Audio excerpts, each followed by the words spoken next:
মনে করে তারা হচ্ছে নেগেটিভ বা শয়তানের অনুসারী ম্যাক্সিমাম ক্ষেত্রেই।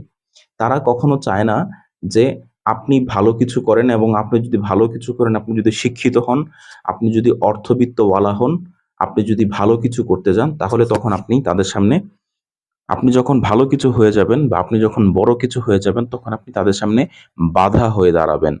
এই কারণে এই যে সমাজের যে শয়তানের অনুসারীরা, এই শয়তানের অনুসারীরা তারা কিছু হলেই লাঠিসোঁটা নিয়ে, কিছু হলেই বন্দুক নিয়ে, কিছু হলেই অস্ত্র নিয়ে, কিছু হলেই পুলিশ নিয়ে আপনাকে ভয় দেখায় আপনার সামনে এসে আপনাকে মারতে চায়। এই যে, যেই ভয় আপনি পাচ্ছেন, এই ভয়ের কারণে আপনি ধ্বংস হবেন।